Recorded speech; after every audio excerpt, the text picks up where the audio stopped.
আমাদের সমাজে নতুন একটা ব্যবসা চালু হয়েছে। 1 লক্ষ টাকা 30,000 টাকা 1 বছর লাভ দিতে হবে। এটা সুদ হবে কিনা? জি, সুদ হবে। 1 লক্ষ টাকায় অতিরিক্ত 1 লক্ষ টাকা লোন নিছেন, 1 বছর পরে অতিরিক্ত 30,000 টাকা দিতে হবে। এটা সরাসর সুদ। আর সুদ এমন একটা অপরাধ, যে অপরাধ সম্পর্কে নবী করিম সাল্লাল্লাহু আলাইহি সাল্লাম স্পষ্ট জানিয়েছেন যে যে ব্যক্তি সুদের কারবার করে এ যেন আল্লাহর বিরুদ্ধে যুদ্ধের জন্য প্রস্তুতি গ্রহণ করে। ও দুনিয়ার সুদখোরেরা, সামান্য লোভের আশা যারা সুদের কারবারের সাথে জড়িত হন, একটা হাদিসে আসছে কিয়ামতের ময়দানে আল্লাহ তাআলা সুদখোরকে ডেকে বলবেন, ও সুদখোর আসো, তোমার অস্ত্রশস্ত্র নিয়ে রেডি হও। কোরআনে যে ঘোষণা দেওয়া ছিল যুদ্ধের, সে যুদ্ধ তুমি কি দিয়া করবা? আসো, প্রস্তুত হও। কি যুদ্ধ করবে আল্লাহর সাথে? মনে রাখবেন, অন্য কোনো হারামের ব্যাপারে কোরআন এত শক্ত ভাষা ব্যবহার করে নেই। ফাআযানু বিহারবিম মিনাল্লাহি ওয়া রাসূলিহি, আল্লাহ এবং তার রাসূলের বিরুদ্ধে যুদ্ধের জন্য প্রস্তুত হও, কিয়ামতে তোমাকে যুদ্ধ করতে হবে।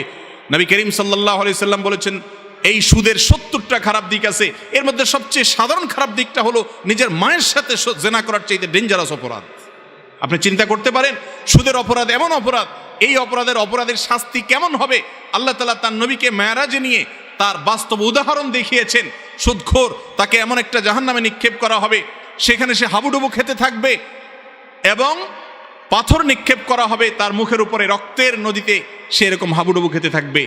সুদখোরের জন্য এত ডেঞ্জারাস, এত ভয়াবহ সতর্কবার্তা কোরআন হাদিসে আসছে। শুকরের গোশত খেলে তার জন্য এত ভয়াবহ বার্তা আসে নাই। 1 কেজি না, 1 মণ শুকরের গোশত খেয়ে ফেলেছেন, সে যতটা অপরাধ করেছে, সুদখোর যে সে তার চাইতে অনেক বড় অপরাধ করেছে। অথচ এটা ছাড়া আমাদের জীবনই এখন চলে না। গোটা পৃথিবী এই সিস্টেমের উপরে দাঁড়িয়ে আছে, সুদ ছাড়া কিছুই চলে না, সুদের লেনদেন ছাড়া কিছুই করা যায় না। ভাইরা আমার, একটা হাদিসে আসছে, নবী করিম সাল্লাল্লাহু আলাইহি সাল্লাম থেকে বর্ণিত হয়েছে, হাদিসের সনদ দিয়ে মুহাদ্দিসরা কেউ আপত্তি তুলেছেন। সে হাদিসটি হলো যে কিয়ামতের আগে এমন একটা সময় আসবে, সবাই সুদের কারবারের সাথে জড়িয়ে যাবে, কেউ ইচ্ছাকৃত কেউ অনিচ্ছাকৃত, সিস্টেমটা এরকম হয়ে যাবে। তো আগে থেকে সেই পরিস্থিতি সৃষ্টি করার জন্য তারা দায়ী থাকবে যারা সুদের কারবারের সাথে জড়িত।